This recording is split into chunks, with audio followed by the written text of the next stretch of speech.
إن الحمد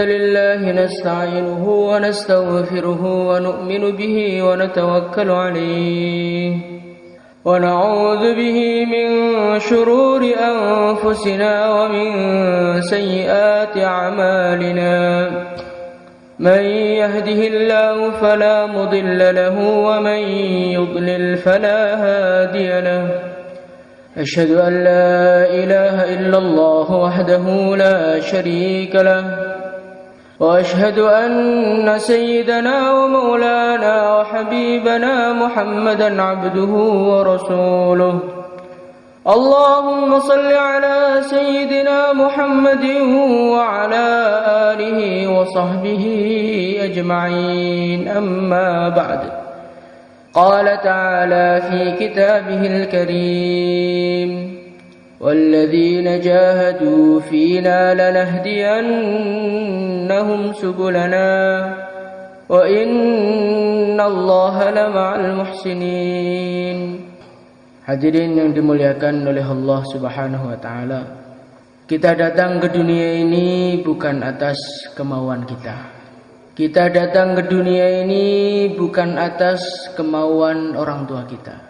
Kita datang ke dunia ini bukan atas kemauan pemerintah kita, bukan.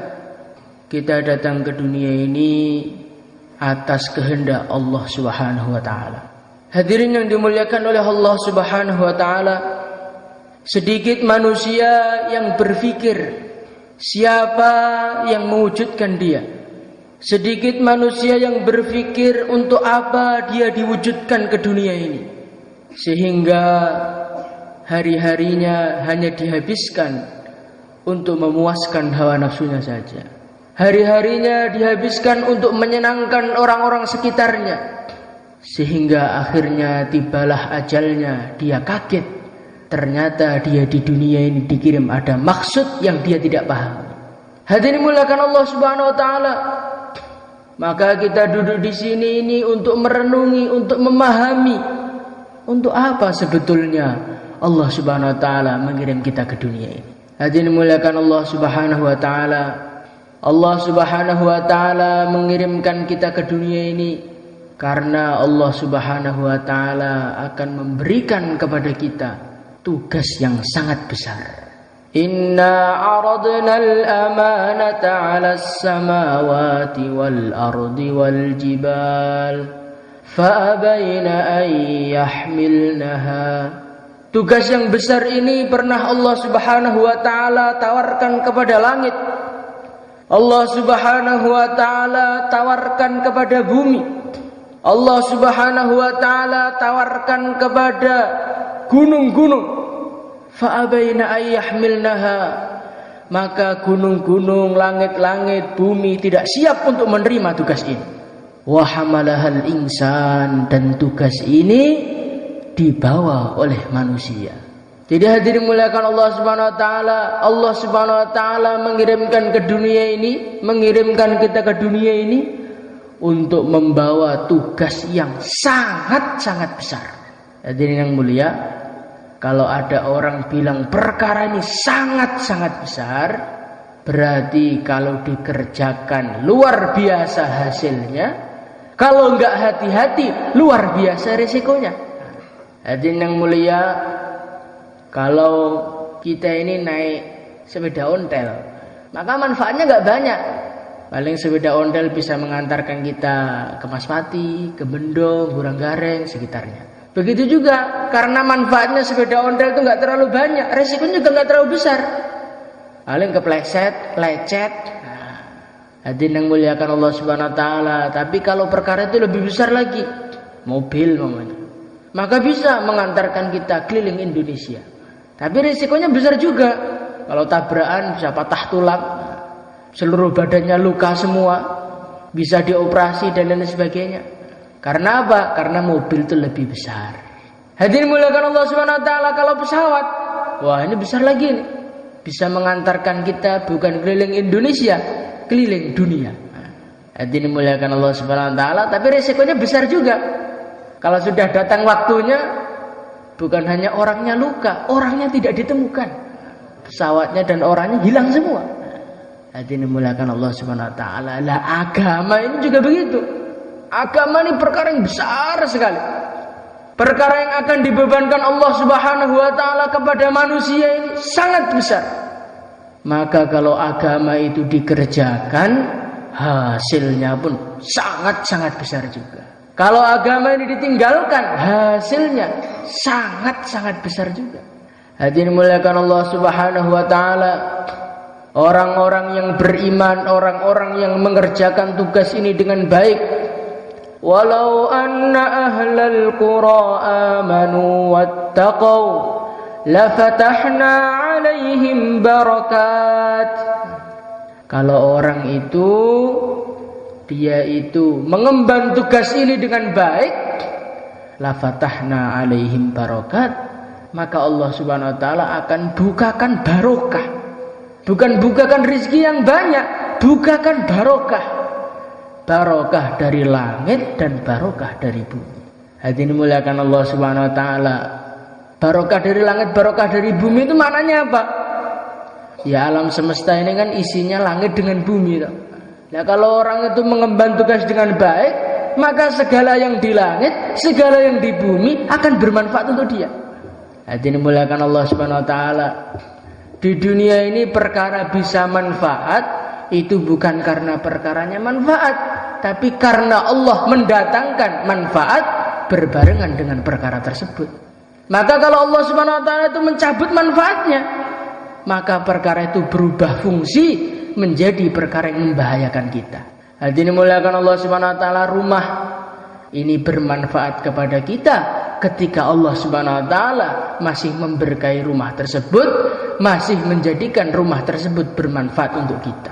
Hadirin muliakan Allah Subhanahu wa taala, kalau Allah berkehendak, maka rumah yang seharusnya untuk tempat berlindung bagi seorang manusia berubah fungsi menjadi kuburan para manusia. Rumahnya runtuh, ada gempa, mati gara-gara kejatuhan rumah. Hadirin muliakan Allah Subhanahu wa taala, perkara itu kalau nggak dibarakahi oleh Allah, yang sepertinya manfaat malah jadi mudarat. Kehadiran seorang istri seharusnya ini menyenangkan, bisa bahagia, bisa ada tempat untuk menceritakan keluh kesahnya. Hadirin muliakan Allah Subhanahu wa taala, tapi ketika manfaat itu dicabut oleh Allah Subhanahu wa taala, justru keberadaan mereka malah menyusahkan kita yang tidak karu-karuan. Hadirin muliakan Allah Subhanahu wa taala, katanya begitu. Hadirin muliakan Allah Subhanahu wa taala. Kalau Allah Subhanahu wa taala mendatangkan manfaat kepada harta, maka uang ada manfaatnya. Bisa untuk beli sate, bisa untuk beli gulai, bisa untuk bikin rumah. Tapi ketika harta itu dicabut manfaatnya oleh Allah Subhanahu wa taala, maka kehadiran harta justru akan menyusahkan kita. Nah, supaya barang-barang yang ada di sekitar kita manfaat itu bagaimana? Walau anna ahlul qura amanu wattaqau, kalau kita ini mengemban tugas yang diberikan Allah kepada kita dengan sungguh-sungguh. Insyaallah hadirin. Hadirin muliakan Allah Subhanahu wa taala. Ini baru di dunianya, belum di surganya. Orang-orang yang mengemban tugas ini dengan sebaik-baiknya, yang mengemban tugas ini dengan semaksimal mungkin, maka Allah Subhanahu wa taala akan masukkan dia ke dalam surga, di mana sekecil-kecilnya surga adalah dunia 10 kali lipatnya urusan luasnya. Tapi kalau urusan harganya surga, la maudi'u sauti ahadikum fil jannah khairum minad dunya wa ma fiha. Tanah kira-kira 1 meter di surga lebih mahal daripada dunia dan segala isinya. Hadirin muliakan Allah Subhanahu wa taala, orang-orang yang beriman, orang-orang yang mengemban tugasnya, mengorbankan perasaannya, mengorbankan hawa nafsunya demi untuk mewujudkan apa yang diperintahkan Allah kepadanya. Nanti di akhirat, walakum fiha ma tashtahi anfusukum walakum fiha ma tad'un. Nanti sampai di surga, Allah Subhanahu wa taala mengatakan, "Wis jalukmu apa tak kei kabeh." Hadirin muliakan Allah Subhanahu wa taala, bukan hanya tak kei kabeh. Dalam satu riwayat, jalukmu apa tak kei tak lipat nih ping 10. Hadirin muliakan Allah Subhanahu wa taala. Sampai suatu ketika orang-orang ahli surga ditanya oleh Allah, mereka kebingungan meminta. Jaluk apa? Bingung, napa-napa menenten. Apa-apa sudah ada. Rumah sudah ada, istri sudah ada, ini sudah ada. Maka Allah Subhanahu wa taala kasih tahu, "Lah kamu enggak pengen ini?" "Oh iya ya Allah, saya pengen itu." "Oh iya ya Allah, saya pengen itu." Sampai minta aja bingung di sana. Hadirin yang muliakan, kalau di dunia kita ini banyak permintaan, bingung mewujudkan. Tapi kalau di surga bingung mintanya karena apa-apa sudah ada. Hadirin muliakan Allah Subhanahu wa taala, inilah hasilnya orang-orang yang mengemban tugasnya dengan baik. Sebaliknya hadirin muliakan Allah Subhanahu wa taala, kalau orang itu tidak mengemban tugasnya dengan baik, maka Allah Subhanahu wa taala akan berikan kepada dia aisyatan dongka, kehidupan yang sempit. Jadi bukan rumahnya yang disempitkan, kehidupan yang disempitkan. Hadirin muliakan Allah Subhanahu wa taala, orang tuh kalau sudah hidupnya disempitkan, bumi pun rasanya seperti seluas daun kelor. Hadirin muliakan Allah Subhanahu wa taala, orang itu kalau hidupnya sudah disempitkan oleh Allah Subhanahu wa taala, seperti orang yang dimasukkan di dalam karung. Orang itu walaupun kalau dimasukkan dalam karung, walaupun naik Mercedes Benz, ya tetap nggak enak. Walaupun dia diletakkan di rumah full AC di atas kasur, ya tetap nggak enak di dalam karung. Lah begitu juga orang itu kalau tidak mengemban tugasnya dengan baik, dia seperti dalam karung, gak iso metu, sumpek tok isin. Maka hadirin muliakan Allah Subhanahu wa taala, bagaimana kita ini mengemban tugas itu dengan sebaik-baiknya. Insyaallah hadirin. Apa tugas kita? Tugas kita adalah menjadi hamba Allah Subhanahu wa taala yang sebenar-benarnya, menjadi umat Rasulullah yang sebenar-benarnya. Inilah tugas kita. Hadirin muliakan Allah Subhanahu wa taala.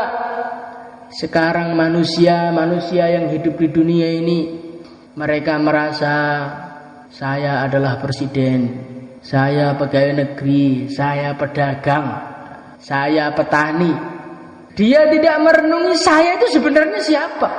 Siapapun Anda, dimanapun Anda berada, apapun pangkat Anda, ketahuilah sesungguhnya kita hanyalah hamba Allah Subhanahu wa taala. Maka hadirin muliakan Allah Subhanahu wa taala, tugas kita yang pertama di dunia ini merasakan bahwasanya kita ini hamba Allah. Kalau kenyataannya kita ini sudah hamba Allah, tapi kadang-kadang enggak kroso, itu jadi masalah. Lalu kalau orang itu enggak terasa sebagai hamba Allah, akhirnya hidupnya di dunia itu sak penake dhewe. Apa senengku, apa senenge bojoku, apa senenge keluargaku, mboten nate mikirne apa kesenangan Allah Subhanahu wa taala. Lah kalau orang itu tinggal di bumi Allah, di bawah langit Allah Subhanahu wa taala, makan rezeki dari Allah, tapi tidak pernah memikirkan apa yang disukai oleh Allah, kira-kira bagaimana? Maka dia akan sengsara di dunia, sengsara di akhirat. Maka hadirin muliakan Allah Subhanahu wa taala, setiap waktu, setiap saat, dimanapun kita berada, kita belajar merasa sebagai hamba Allah Subhanahu wa taala. Insyaallah hadirin. Hadirin muliakan Allah Subhanahu wa taala. Kemudian yang kedua kali, tugas kita di dunia ini adalah merasa sebagai umatnya Rasulullah sallallahu alaihi wasallam. Sehingga kita ini idolanya Rasulullah sallallahu alaihi wasallam, kecintaannya Rasulullah sallallahu alaihi wasallam, hobinya mengikuti Rasulullah sallallahu alaihi wasallam. Hadirin muliakan Allah Subhanahu wa taala, sekarang ini banyak orang Islam kebingungan. Sebetulnya saya ini siapa? Ketika dia tidak menyadari statusnya, maka dia berubah hobinya. Hobinya mengikuti orang-orang kafir. Nek kelambine gung podo kalih tiyang kafir dereng marem. Hadirin muliakan Allah Subhanahu wa taala, kalau pakaiannya belum sama plek sempurna dengan orang kafir itu enggak puas. Hadirin muliakan Allah Subhanahu wa taala, kalau belum menggunakan alat-alat yang digunakan orang kafir belum puas. Saat ini ku usume zaman sekarang tuh musimnya orang-orang itu main HP yang layarnya besar-besar itu. Maka kalau belum punya itu enggak marem rasanya. Hadirin muliakan Allah Subhanahu wa taala, kenapa kita ini kok kemaremannya itu kalau ikut orang-orang kafir? Karena sebetulnya kita ini belum merasa sebagai umat Rasulullah sallallahu alaihi wasallam. Hadirin yang mulia, coba kita lihat. Kalau kita pagi-pagi begini duduk di pinggir jembatan Trangkil itu, nanti akan banyak orang-orang bawa cangkul. Orang bawa cangkul, orang naik sepeda, bawa arit, bawa karet. Hadirin muliakan Allah Subhanahu wa taala, ketika orang bawa cangkul itu berjalan, ada orang naik kuda, nggak terkesan. Ada orang naik sepeda motor, ya tetap jalan aja bawa cangkul. Ada orang naik mobil mewah, ya nggak terkesan. Aku petani kok. Nggak mobil mewah, pakai pakaian dokter, pakai pakaian pendekar, ya nggak terkesan. Bukan profesi saya. Hadirin muliakan Allah Subhanahu wa taala. Begitu juga kalau kita sadari diri kita ini umat Nabi, kita ini diperintahkan untuk meneruskan perjuangan Nabi, maka orang pakai mobil mewah nggak terkesan. Orang bawa dunia nggak terkesan. Orang maksiat nggak terkesan. Insyaallah hadirin, kita ini mudah terkesan dengan suasana keadaan, ingin ikut sana, ingin ikut situ. Sebetulnya kenapa? Karena kita ini tidak menyadari sebagai umat Rasulullah sallallahu alaihi wasallam. Hadirin muliakan Allah Subhanahu wa taala. Inilah tugas seorang manusia. Tugas seorang manusia adalah yang pertama kali merasa sebagai hamba Allah. Kemudian yang kedua kali merasa sebagai umat Rasulullah sallallahu alaihi wasallam. Siapa saja yang merasa sebagai hamba Allah, siapa saja yang merasa sebagai umat Rasulullah, dia akan sukses di dunia, sukses di akhirat. Siapa yang tidak mau merasa sebagai umat Rasulullah, sebagai hamba Allah, dia akan celaka di dunia, celaka di akhirat. Hadirin muliakan Allah Subhanahu wa taala. Lah karena jatahnya surga itu tidak banyak. Karena jatahnya surga itu tidak banyak, maka di dunia ini Allah Subhanahu wa taala setting dunia ini menjadi tempat yang gampang mudah untuk lupa sebagai hamba Allah, untuk lupa sebagai umat Rasulullah sallallahu alaihi wasallam. Jadi dunia ini Allah Subhanahu wa taala setting manusia ini melihat dunia langsung lupa dia hamba Allah, langsung lupa dia umat Rasulullah sallallahu alaihi wasallam. Inilah ujian. Jadi dunia ini dijadikan sebagai ujian, maka Allah Subhanahu wa taala setting orang lihat dunia langsung ingatnya dunia saja, tidak pernah ingat akhirat. Untuk apa? Untuk menyaring siapa yang layak masuk surga, siapa yang seharusnya di neraka. Hadirin muliakan Allah Subhanahu wa taala. Kalau umpamanya dunia ini tidak diberi ujian-ujian oleh Allah, semua orang ingat jadi hamba Allah, semua orang merasa jadi umat Rasulullah, ya masuk surga semua. Tapi ini tidak dikehendaki oleh Allah. Yang dikehendaki oleh Allah sebagian di surga, sebagian di neraka. Maka di dunia ini dibikin suasana-suasana ujian oleh Allah. Suasana-suasana ujian yang menjadikan manusia ini lupa kepada Allah dan manusia ini lupa kepada Rasulullah. Maka hadirin muliakan Allah Subhanahu wa taala, kalau kita ini hidup di dunia ini tidak hati-hati, maka kita nanti akan lupa jadi hamba Allah, kita akan lupa jadi umat Rasulullah. Celaka naudzubillah min dzalik, dunia yang sementara, akhirat yang selama-lamanya. Hadirin muliakan Allah Subhanahu wa taala, di antara bentuk ujiannya itu apa? Di antara bentuk ujiannya Allah Subhanahu wa taala jadikan manusia ini gampang lupa. Manusia ini gampang lupa supaya apa? Supaya orang-orang yang selalu ingat jadi hamba Allah layak masuk surga. Kalau orang tuh apalannya kuat semua, merasa terus jadi hamba Allah, ya nanti akhirnya masuk surga semua. Allah Subhanahu wa taala jadikan manusia gampang lupa. Di antara hikmahnya supaya orang-orang yang selalu berusaha mengingat menjadi hamba Allah itu ada nilainya. Innama sumiyal insan likathrotin nisyan. Kata para ulama, manusia itu dinamakan insan, dinamakan manusia itu kenapa? Likathrotin nisyan, gampang lali. Kalau pas bayan itu seakan insya Allah, masya Allah. Pokoknya habis ini saya akan ingat sebagai hamba Allah. Saya akan ingat sebagai umat Rasulullah. Nanti kalau sudah agak lama enake piye ya? Penake ning ndi? Hadirin yang mulia, kata para ulama, orang tuh kalau sudah mengatakan penake piye, berarti dia sudah lupa jadi hamba Allah Subhanahu wa taala. Hadirin muliakan Allah Subhanahu wa taala. Jadi di dunia ini Allah Subhanahu wa taala ciptakan suasana-suasana ujian untuk menguji siapakah yang layak menjadi hamba Allah dan siapa yang tidak. Hadirin muliakan Allah Subhanahu wa taala. Lah bagaimana caranya biar kita ini lulus dari ujian-ujian dunia sehingga kita ini selalu merasa sebagai hamba Allah, selalu merasa sebagai umat Nabi, itu bagaimana caranya? Caranya wa man ahsanu qawlan mimman da'a ila Allah wa 'amila shalihan wa qala innani minal muslimin. Hadirin muliakan Allah Subhanahu wa taala, para ulama katakan kalau kita ini ingin selamat dari ujian-ujian dunia sehingga kita ini selalu merasa sebagai hamba Allah, selalu merasa sebagai umat Rasulullah, caranya ada 3. Caranya yang pertama kali wa man ahsanu qawlan mimman da'a ilallah. Kita harus dakwah hadirin.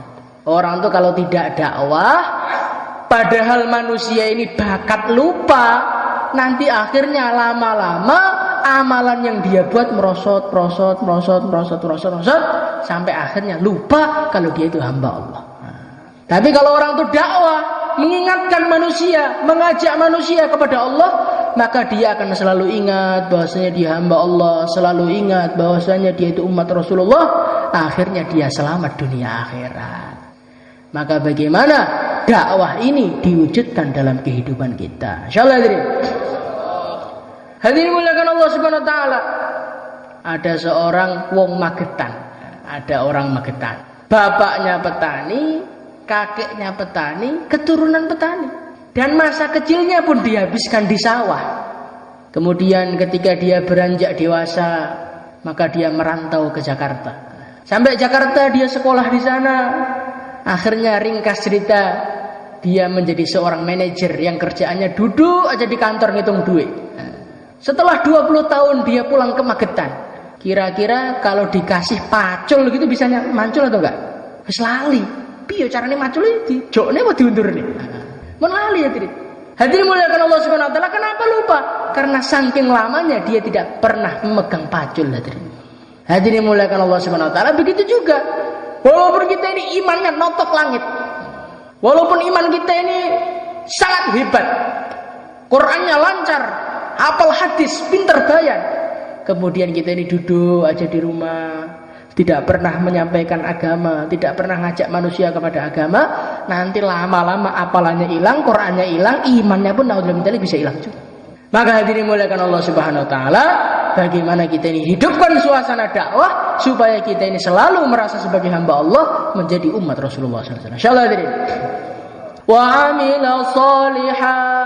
Cara yang kedua supaya kita ini lulus dari ujian-ujian dunia ini adalah kalau kita ini sibuk amal agama.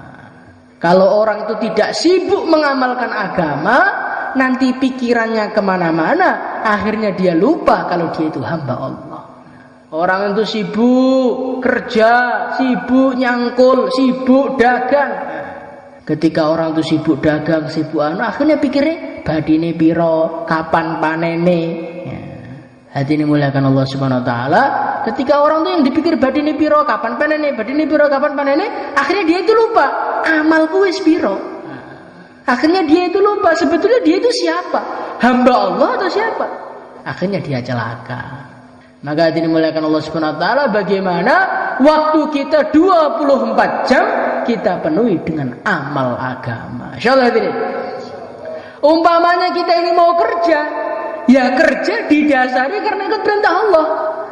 Rijalul la tulhihim tijaratu wala bai'un an dzikrillah. Ada orang-orang yang mereka dagang juga. Ada orang-orang yang mereka jual beli dalam Al-Quran. Tetapi la tulhihim, perdagangan itu tidak menjadikan dia lupa dari ingat kepada Allah. Saya dagang biar mendapatkan rezeki yang halal. Rezeki yang halal, mencari rezeki yang halal itu perintah Allah juga.